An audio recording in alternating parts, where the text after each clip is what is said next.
Not better? Hey, high tech. Okay, so yesterday was carb up, plenty of potatoes, bread, uh, sweets. Nah, mostly potatoes and bread. Plenty of chicken. Apparently, I'm only going by what I've read. On a carb up, you should avoid fat. So plenty of carbs, plenty of protein, normal protein, let's say, and avoid the fat. Apparently, the combo of carb and fat is not good. It does result in more fat gain. Apparently, the science behind all this is that if you're fat burning all week and you have a short period of carbing up, you will continue to burn fat. It will not interrupt the process. So you can get away with a couple of days actually of carbing up. I'm not doing the extreme version. I'm only doing the 1 day carb up, and that in many ways it's quite gentle. It's relatively moderate during the day, and a 3-hour eating carb window between 5 and 8. I do it. Honestly, after all week of carnivore and eating moderately, your stomach does tend to sort of like shrink a little bit. So it's quite hard to eat a lot of carbs. Carbs, they're bulky. Bread, potatoes, bulky stuff, and it's quite hard on the system if you're not used to it too much. But it's an art. You find your way. How much can you tolerate? Anyway, back on the old squats. And again, I'm making little adjustments on the fly. And what I've decided to do is that to take advantage of the carb up more, I'm going to make this the heaviest squat day. So this is gonna be the heaviest squat day. I must admit my squat has gone right down the toilet. It is pathetic. I'm ashamed of my squat. I really am. Honestly, I'm ashamed of my squat. Yeah. What does it matter to anybody? Not a lot. And I suppose compared to the general population, it's a great squat. I suppose. Any squat where you can get to depth. Regardless of any weight on your back, any squat that you can get to depth is a great squat compared to the general population, I'm going to guess, especially at the over 50s. Anyway, enough of that trying to justify my pathetic squat. Let's remedy the pathetic squat. Let's make it a good squat. Okay. As I say, part of the arsenal, part of the approach is carb up on a Friday and squat on a Saturday. Now there will be a second squat session in the week. That'll come on Wednesday, but this one's going to be the main deal. Yeah. So I flipped it round really. This is now the main deal. Okay, so let's get on with it. So it's going to be 5 sets.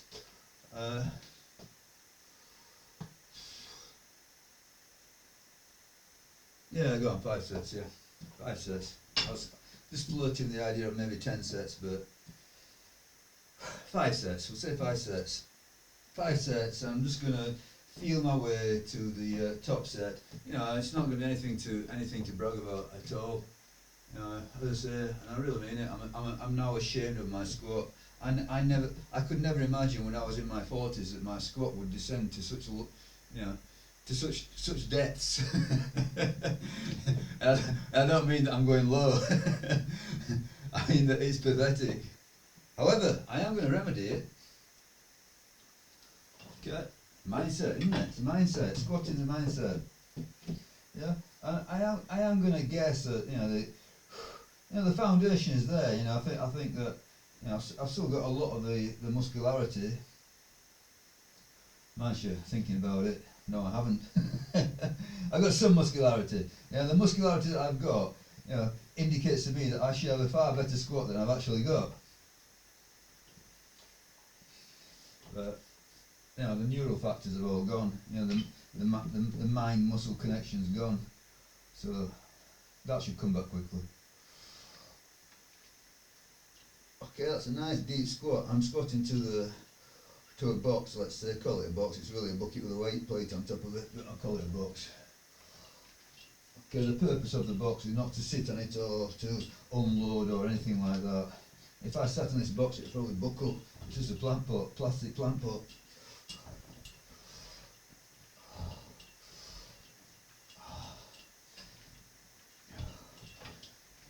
Old knees, eh? Old knees.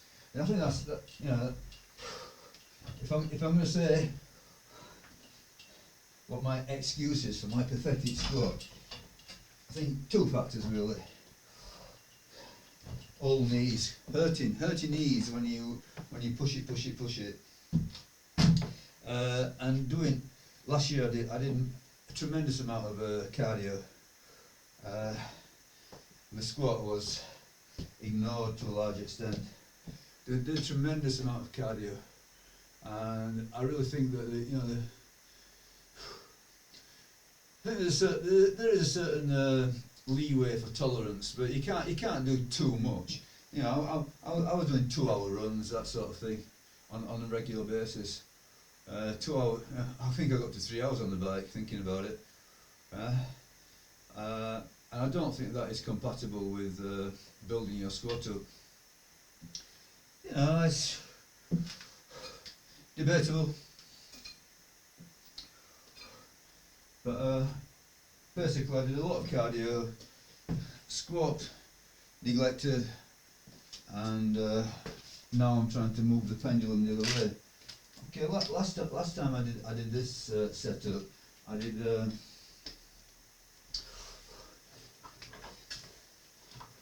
I don't know if you can see it, this little yellow band, yeah?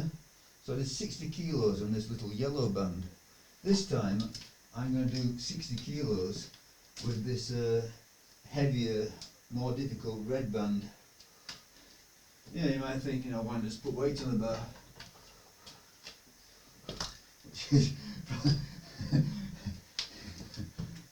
probably the, you know, the correct solution. I just like the feel of banded squats. I do feel that it's smooth and stable. What you get with a you know, a normal squat is this. It's very easy until you get to the sort of like the hole, the bottom part, and you sort of like you rise up a few inches, hit a sticking point, get through the sticking point, if all goes well, and then it's easy. But you find with if you put more band on it, you know the band,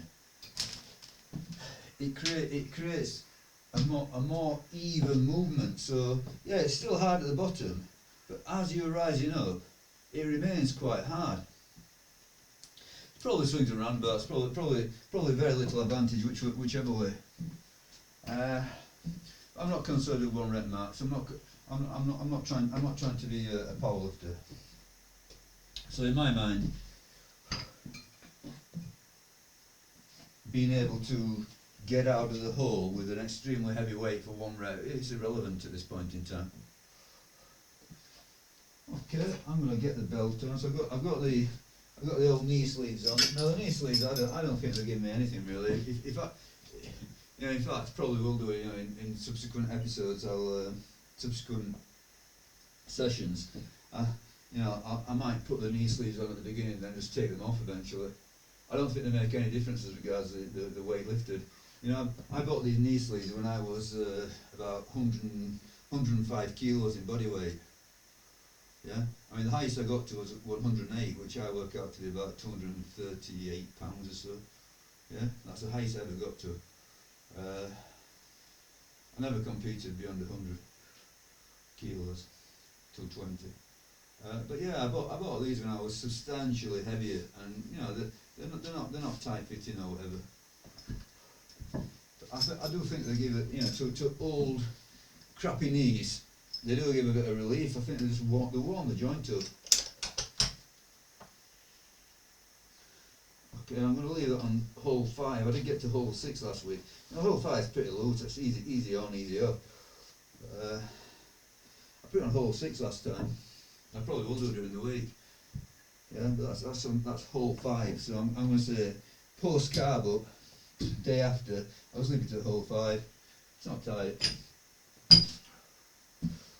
Okay. I noticed my squat has got increasingly. It got even uglier than it used to be. You know, I seem to be bending over a lot more. You know, I'm not convinced that bending over is a bad thing. If you analyse the sort of like, you know, the Rippito squat, the starting strength squat, it is very much bent over. You know, looking at the ground. You know, whether or not a more upright stance would be better is highly debatable. I think a lot of it is individual. You know, you get people. I don't know. I think it was Tom Platz. You know, he sort of like he would always fulminate against the bent over squat. He always wanted to do the upright squat. And I think maybe in many ways that's to do with bodybuilding. He wanted to emphasise the quads more, and perhaps the more upright stance does emphasise the quads more, and the more bent over emphasises the posterior chain more. But my solution to it all is do your squats as you will, and then add on something for the quads, which in my case, in my home setup, is the Roman chair squat. Anyway, I don't care. Tom Platz, whatever, Rippito, whatever. It's the way that I do it. It's my anatomy. Yeah. My body type. I don't know if you can see it at all. I don't know what you make of it, but you know, from my perspective, from what I think, is that I'm relatively. I've got the upper body of a relatively tall person, and I've got the lower body of a relatively short person. My dad was, over 6 foot, and my mother was, I think she, just about touched 5 foot. And I'm going to say that the result is that I'm somewhere in the middle. But rather than a balanced proportion, I got a longer upper body and a shorter lower body. But highly debatable. That's how I perceive it. Yeah. I think a lot of it is to do with the fact that like all lazy people, I preferred the upper body training, and it developed more, and the legs were more neglected until I got into powerlifting. Okay, let's do a rep or two. So just got the bands on. The thing about the bands is that the loading often feels a little bit unbalanced. I think there's various factors that affect the bands. One of them being temperature. In the winter time, I noticed that they become less stretchy. Let's say they don't stretch as easy. So what I tend to do is before the session, I take them indoors and warm them up a bit. Precisely what I do is that I put them in some hot water, warm them up a bit. But maybe they're cooling down, or I don't know. I don't know if it how much difference it makes. But let's put it this way in brief. Yeah, the band tension is not absolutely constant.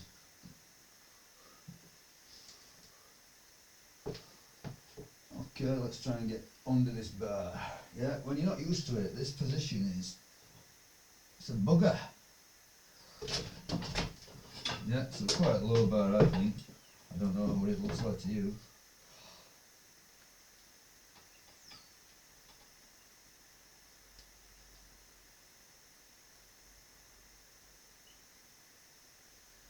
Hold it in the hole, just to stretch it out a little bit more.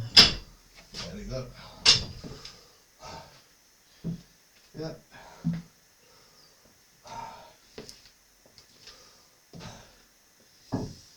I'm also aware of the adductors.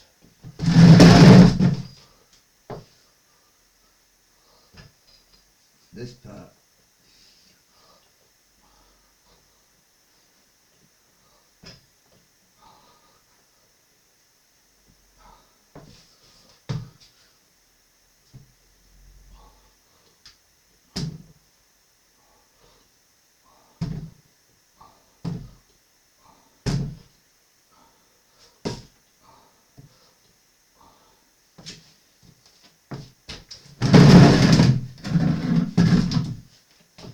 there's something in the way that I squat that puts particular emphasis on the adductors.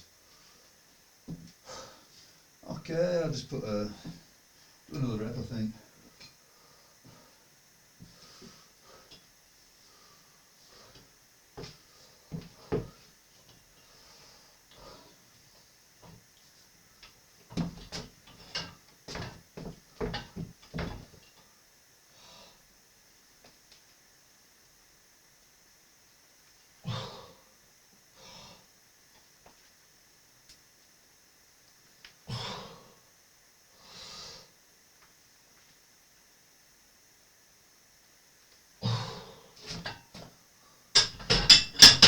Yeah, it always takes me quite a while to warm up into squats, more so than any other exercise.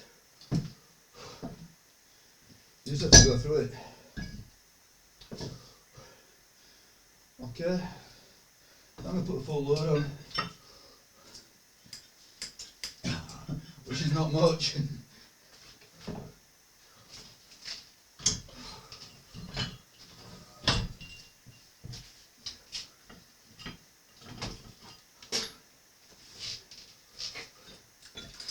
So that's it for today, 60 kilos and the red bands. Which, okay, it's a joke, but it's an advance on last time, which was 6 kilos and the lighter yellow bands.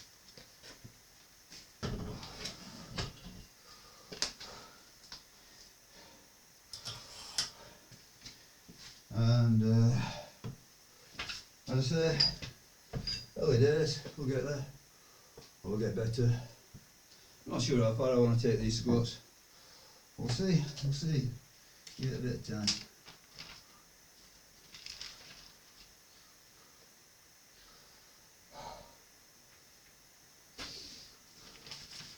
Okay, so we need a timer on the go. Put 3 minutes on the timer.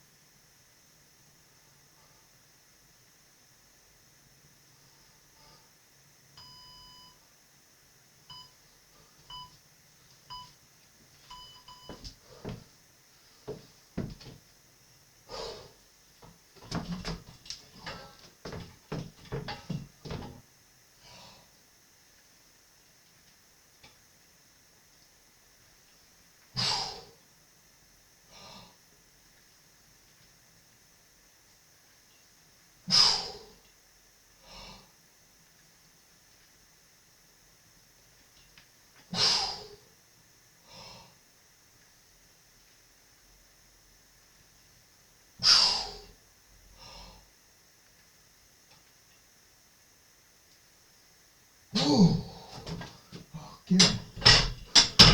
Straight away, it's not easy. Definitely those red bands. Yeah, double as I say. So you got like one loop,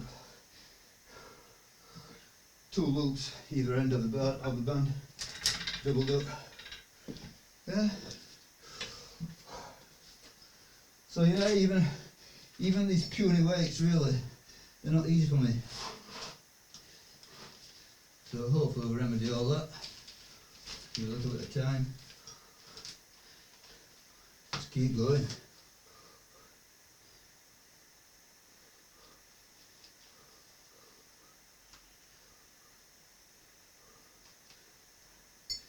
Yeah, I mean my plan was to keep going up and up and up. So I will put a little more weight on. So this is going to be 62.5.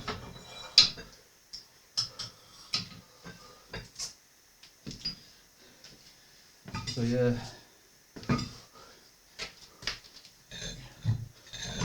hopefully each set feels about the same as I warm into it.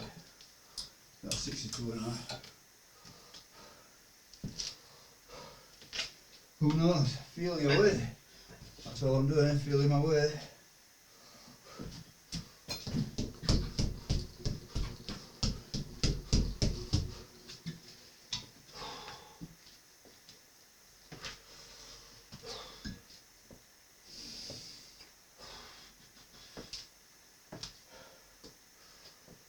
30 seconds to go. Not recovered. Okay, 62.5, hopefully 5 again. Yeah.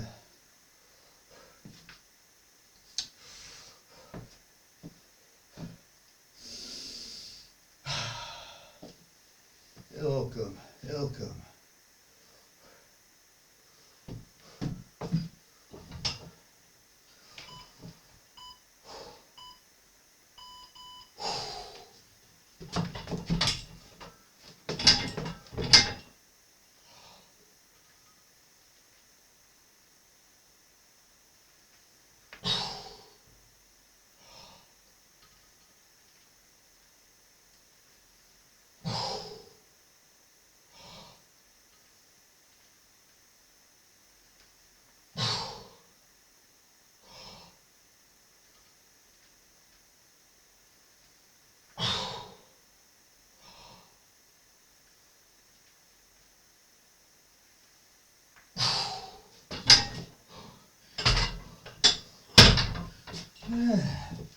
Not easy at all.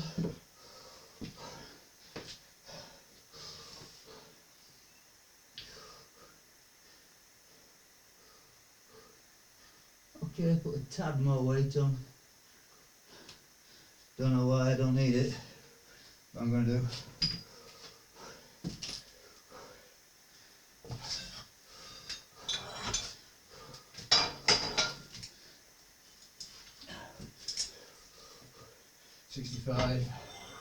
Sixty-five bands.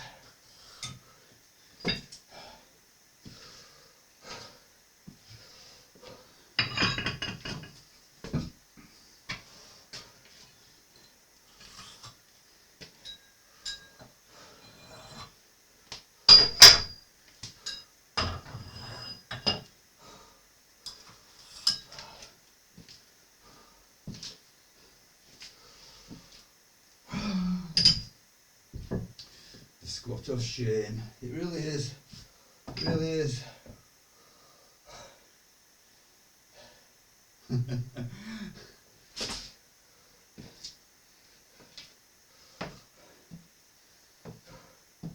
But I'll keep telling myself this because this is going to help me. This is going to fire me up to do more. Yeah. So the more that I understand that this is an unacceptable squat, the more motivated I am to get a good squat. All mind games, all playing with your mind. Yeah.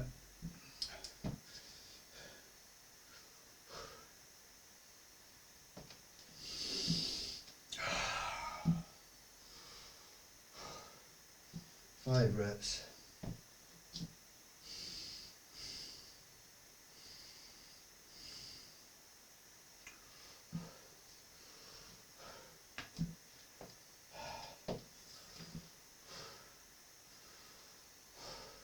Come on then. 5.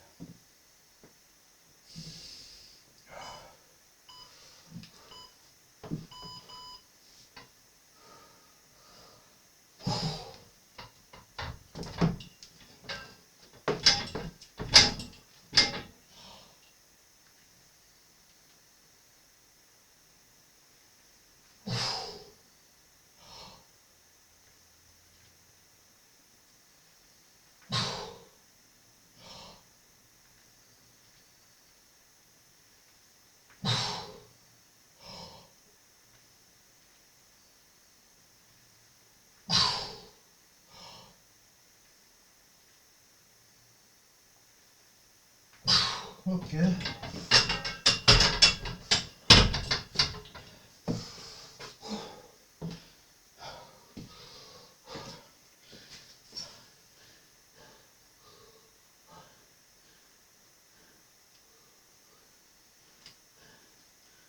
Yeah.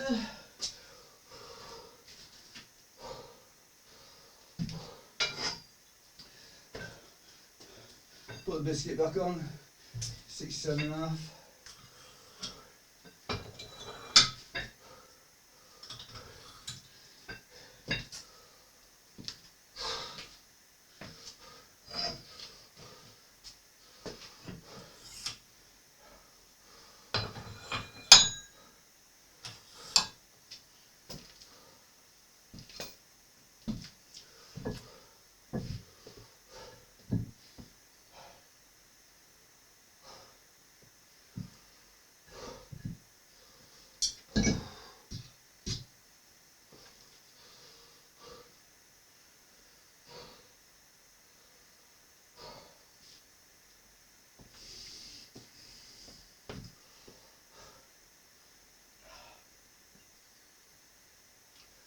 Yeah, so on Wednesday it'll be safety squat bar, no bands. A bit more rep work. I mean fives. Yeah, in my mind, fives. The more about the strength aspect, I suppose. But you know, I think you know, definitely some hypertrophy involved in. I think in every, it doesn't matter what you do. There's hypertrophy involved.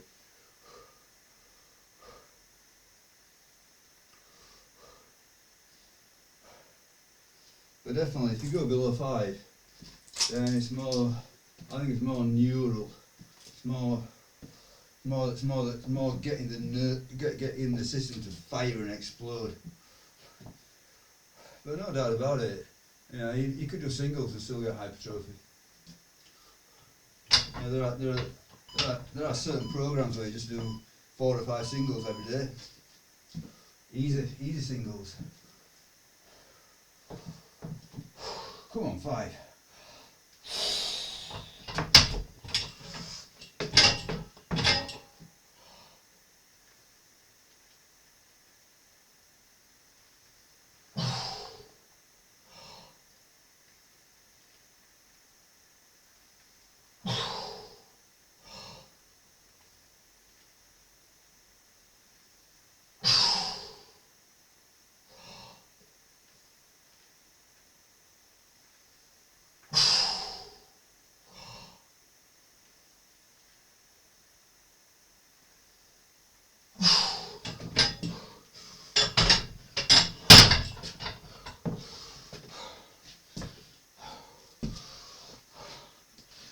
Yeah.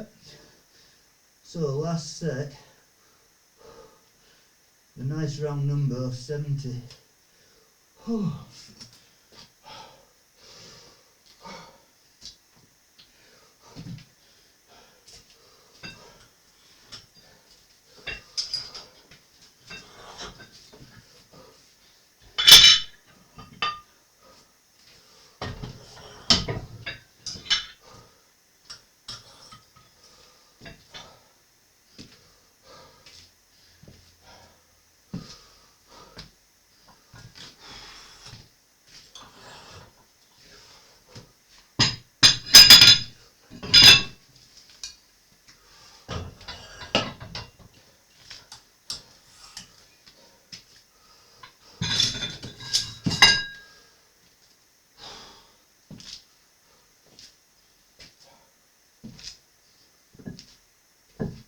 I've got a vague recollection that I used to do 70 kilos with a red band for 10 sets of 3 on the minute. And that was what you call dynamic effort. Dynamic effort means that you were emphasizing the speed. You were trying to get up as fast as possible. Yeah, obviously powerlifting related. You want to explode. Now, when you actually do the lift, when you're on the wire with your maximums, the bar doesn't move that fast. But you try to move fast. That's the point. You try to get through the sticking point as fast as possible. However slow it may really be, you try to go fast. But I'm not doing any of that now. Okay, last set, 5 reps hopefully. 5 reps and that'll be a good start again.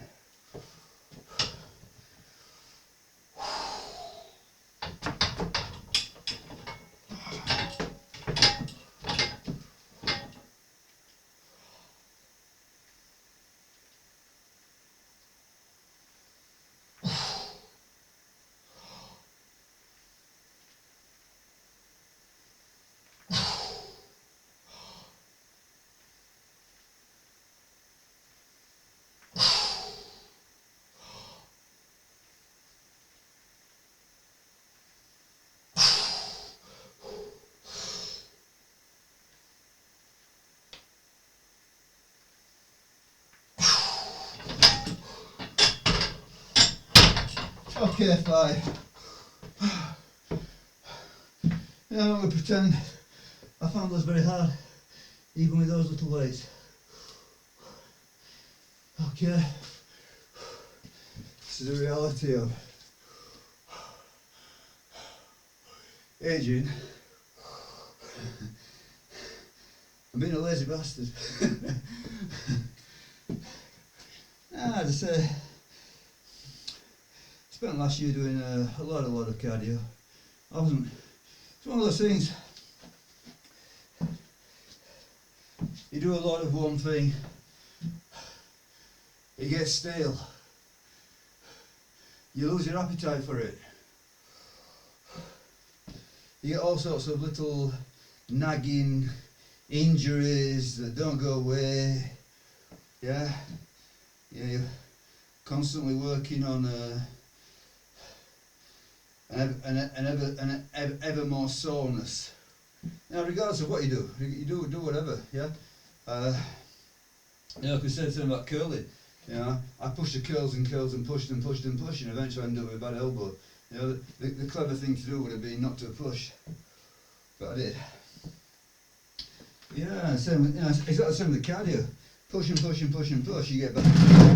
You get something will go. In my case, at this moment in time, it's the I'm suffering with a sore Achilles tendon, which is it just lingers. I think for sure. One of the aspects of aging is that the niggles and the injuries. You know, they're not major things. You know, it's not. I'm not talking about hospitalisation injuries. I'm talking about relatively minor things, but they just stick around forever. You just don't recover. You know, and I think that's one of the things about steroids, as I understand it. Yeah, as I understand it. Okay. Steroids make the recovery process so much faster. People, you know, that's what medically they're used for recovery. If you know these little injuries that beset you, you know, all your training career, but I think particularly when you get older, you know, these little injuries just don't go away. They hold you back no end. Yeah, and I think, as I understand it, the steroids get around that to a large extent, at least. Yeah, I'm not sure. I've never taken them, so I don't know. You know, I'm only going on anecdotes and what people told me and what I've read. But yeah, I mean, people say, oh, you know, you still got to put the work in, you got to do the work, you know, it's not, you know, the steroids don't lift the weights. Yeah, sure, yeah, but the whole process is so much easier, so much more pleasant, yeah. I mean, it's yeah, I think it's like, for example, you know, just meditate, just think, yeah. You don't need LSD. You know, just think. yeah, sure.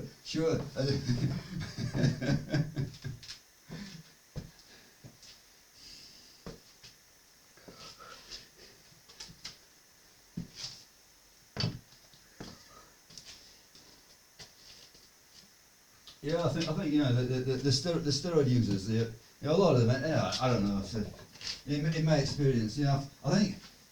One thing for sure, that you know, the steroid users these days are getting more brazen. I think in the past it was much more, you know, for whatever reasons, probably legal, yeah, probably, you know, money making, whatever, yeah.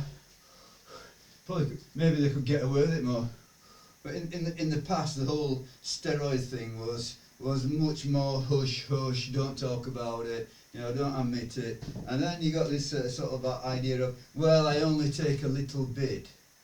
I just took a little dose, you know, that sort of thing. Yeah. Well, yeah, sure, if you say so. Who knows what the reality of it is. But I think that the steroid users are always sort of like at pain to explain to you know, the general public or the non-steroid user. Yeah, you still got to do all the work. It's still hard. You know, you're still climbing a mountain. Yeah, sure, but we don't know. We've not taken the stuff. We've got no idea what it's like. Yeah, you know, as far as we know, you know, your training's an absolute breeze. You know, you can sit on the couch, watch Netflix, eat Doritos, and you're still putting muscle on, according to what I know. Yeah, from what I can make of it. You know, you don't have to do anything whatsoever on steroids and you'll gain muscle. Yeah? So, you know, How can the natural trainer relate to the steroid user? You know, I'm not saying that the steroid user is not doing something difficult. You know, at the end of the day, you know, it's enabling them to perform at a higher level. So maybe at that higher level they're still working as hard as we are at a low level. But for us to get to their level, well, in many cases it just looks impossible. Especially when you're talking about the bodybuilding, you know, the actual physique. You know, lifting, yeah, I think you've got a better chance of matching the steroid users. You know, the process might be much tougher, but the end result you're going to get possibly you're going to get something comparative. I don't really know. I'm just guessing that, you know, some of the IPF lifters or whatever that are drug tested, I'm just guessing, you know, that maybe some of them are not using steroids. Who knows? Who knows? Maybe that's just a complete illusion as well. But you know, the end of the day, the non-steroid user does not know what the experience of the steroid user is. Just as I said previously, the person who meditates does not know what the experience of LSD is. Anyway, let's do some more, yeah? So that was the squatting where I got to 70 kilos and the red bands. Yeah. Okay. I hang my head in shame. 70 kilos and the red bands was my top weight. Who cares as long as it's progressing, as long as something good's happening. Okay, and now we're going to go on to deadlifts. So previously I did a load of stiff-legged deadlifts. So now I'm going to go do the full deadlifts. And again, it's all going to be tiny weight stuff compared to what I used to do at least. Yeah, I'm going to move my setup. So bear with me 1 second, it's all very primitive and low tech. Yeah, that will work. Okay, let's get rid of this thing. Why not? Let's move it along, maybe that will work, I don't know. Yeah, that'll be okay. So here I've got a bar loaded to 60 kilos. I'm going to do them all double overhand using straps. First of all, I've got to mend my bar into pieces. All second hand stuff. You know, none of this is the good stuff that I use in competition, so that is a small factor. Completely irrelevant for what I'm doing. Doesn't matter, you know. If you're not competing, why do you need anything but bog standard stuff? Yeah. Same with the bike. You know, if you're only doing fitness, why do you need a carbon fibre bike? Nice though. I got cheap, second down.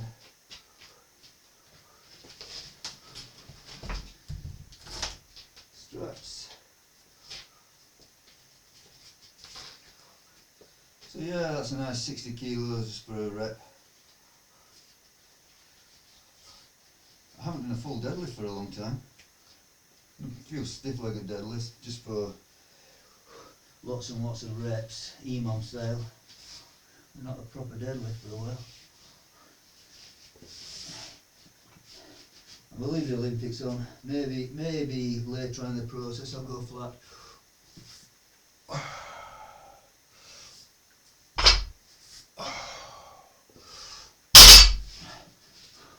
I'm not going to bother with the belt. I am going to, in fact, take off the knee sleeves.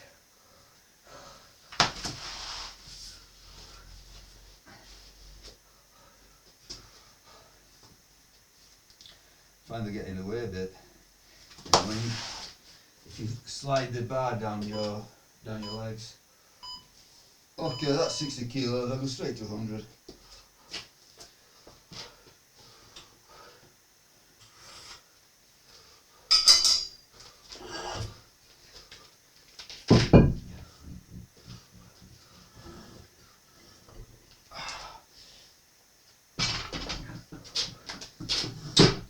Yeah, so put a 20 on, put another 20 on. That's 100 kilos. Who knows, that might be it. That might be it for today.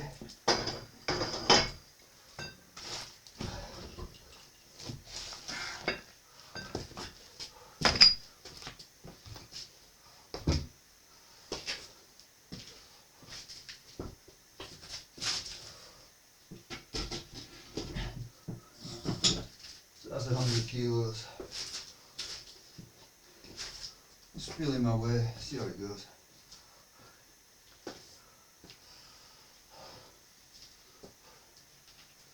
Yeah, put a collar on, another collar.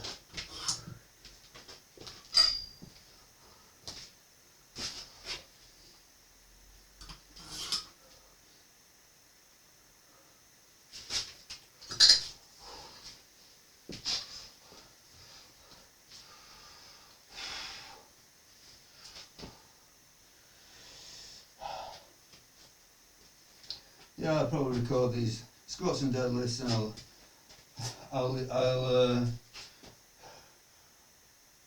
do a bit of ab work and calf work, not on camera.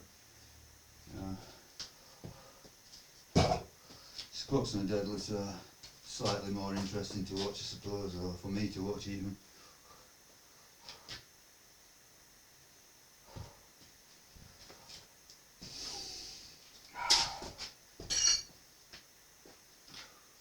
Yeah, this thing, got this thing this week.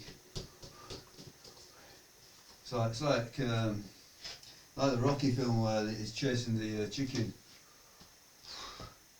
Don't know. I've watched on YouTube people explaining how to hit it and people actually hitting it, looking extremely proficient.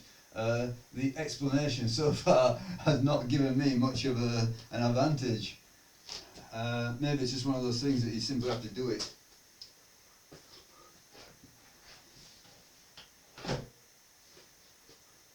Just do it and get better at it. I'll give it a go. I've actually ordered a wall pad as well. You can see, just stick it on the wall and punch that, just for a bit of variety. Dead cheap. Alibaba. There's often a load of cheap stuff on Alibaba.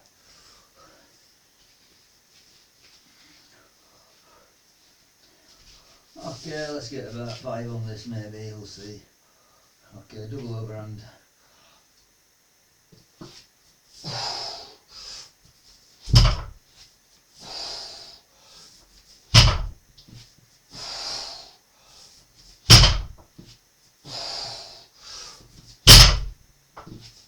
Yeah, that's easy enough.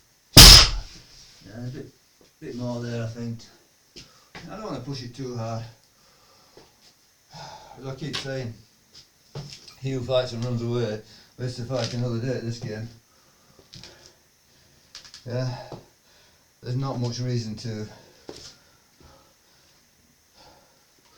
There's not much reason to risk things. So I'll do 100 for 5. Go on, let's go 110, see what 110 feels like.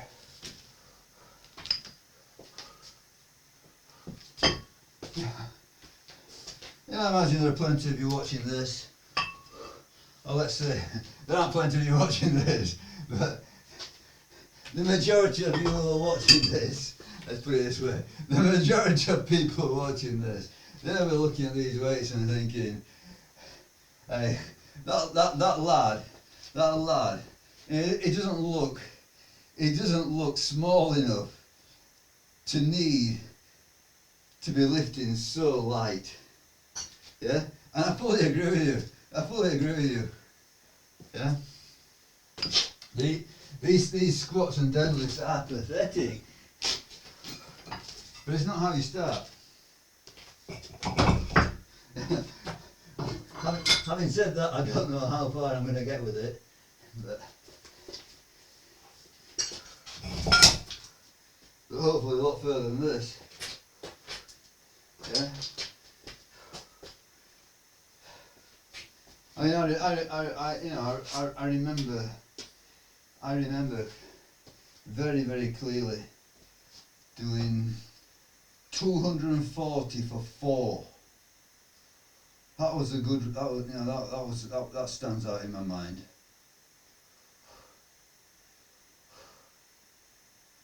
I remember doing stiff-legged deadlifts.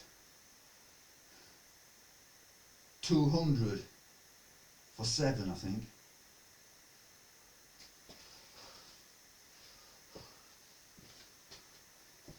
So for me, these weights, it's, what can I say? It is what it is. We'll see. We'll see. Okay, so 110. Double overhand straps. Let's go.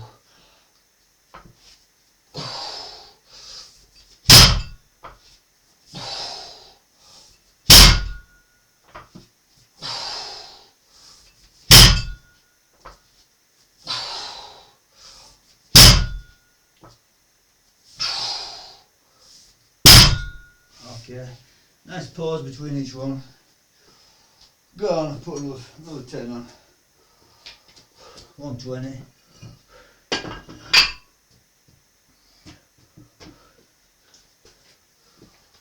One 110, 120 so far.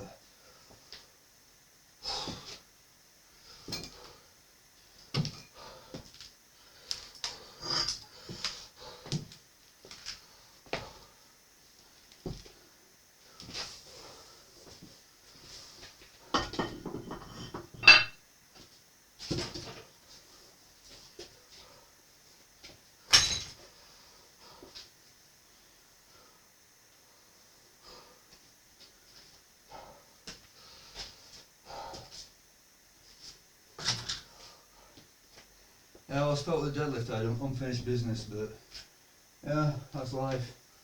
I remember one day I went into competition and I did third final attempt, 265, and I knew I had plenty in me. It's just the atmosphere, just on that day, all the preparation, it just fell into place. It was just dead right. The atmosphere, everything. And I always think, oh, I should have gone higher. But that was my best in competition, 265. In the gym I did more.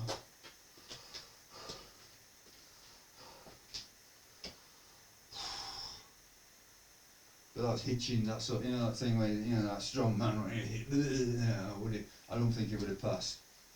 In competition, it's got to go up in one smooth motion. The bar can't go back down at all, if I remember correctly. So you can't sort of like down, up, that sort of thing.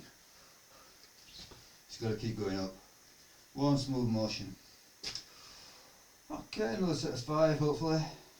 Should be. That's it, it's just a start.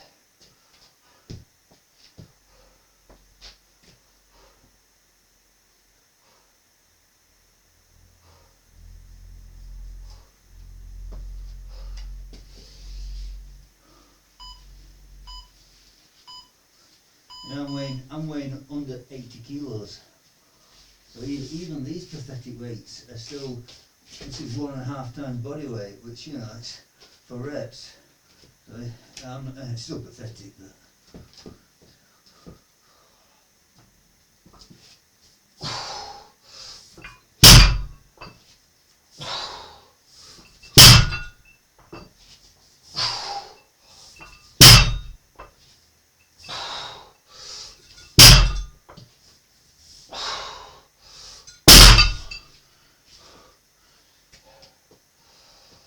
Whew. Yeah. Go 130.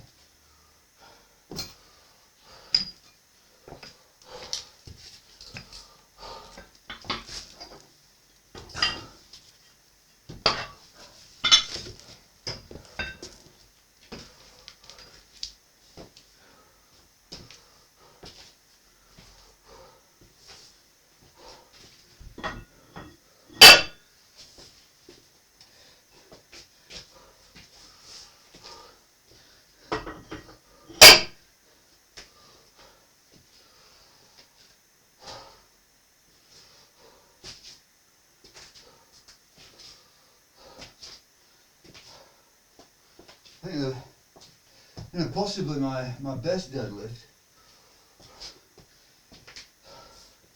in competition was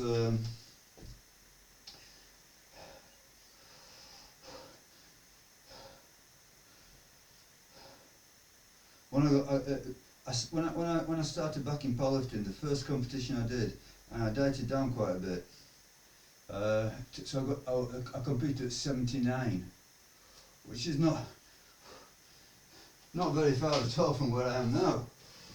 Yeah. So I competed at 79 kilos. That was a weigh-in on the day. So I dieted down from 86 over a few weeks. I remember it well. Yeah. So first day I went to this powerlifting gym. I weighed in 86 kilos. Okay. Do you want to do a competition? Yeah, go and do a competition. Okay. Let's have a look at the weight class categories. Yeah. I thought, well, I'm not going to go up to 90. I'll come back down. Yeah, and I ended up weighing in at 79 on the day, and I did a triple body weight pull up at 237.5. Yeah, so triple body weight. That's that's some going. Yeah, obviously it's all raw, belt only. Okay, let's do 5 with this. See how it goes.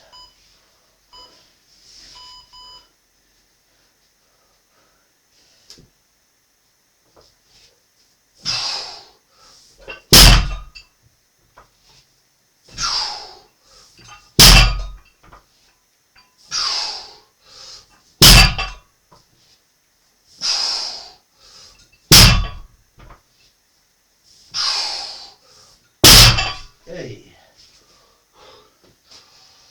Whew.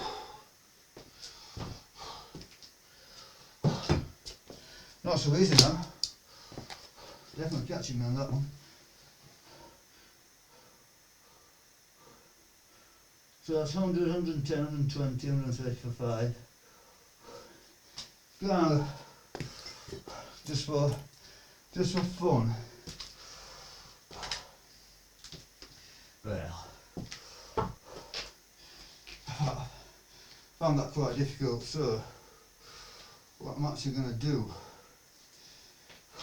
is, for the last set only,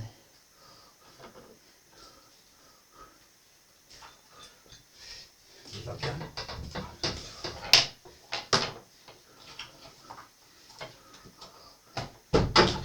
And put the band on it. Now, to put the band on, you have to sort of like double it up. This is the yellow band. And this is simply because I thought that was quite difficult for this moment in time, 130 for 5. So, you know, rather than repeat that same weight. Okay, so the band, double the band up. So that's on this side of the bar. Put the other side of the band on the other side of the bar onto my foot. Yeah. Okay, try and even it out a bit. Yeah. Okay, so we're lifting 130 plus the band. Probably get a triple or something like that. Now this gets heavy quick because it's sort of like, you know, the band's all doubled up. Well, it's doubled up and doubled up again. There's a lot of band tension on the top.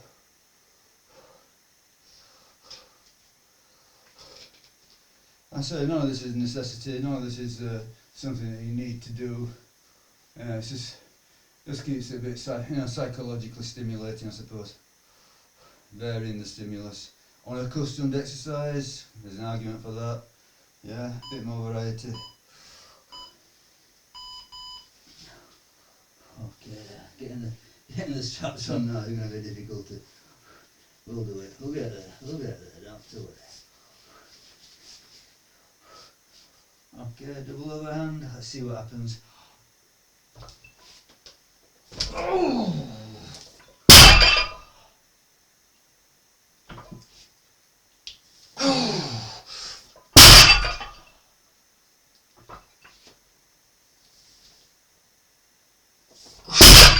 tremendous difference. Oh, that's a triple, a lot harder, a lot harder. I say just for fun.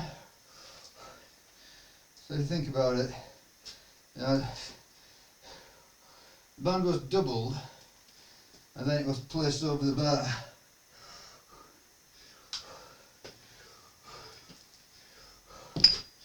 Yeah, top of the lift, it's even hard to grip on.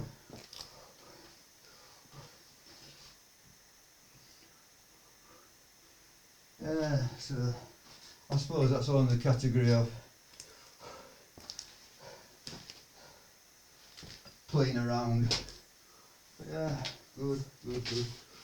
Okay, so you know the reality, 130 for 5 for today. Let's go beyond that next time. Yeah, I'll leave you to it. Thank you very much. Onwards and upwards. Relentless.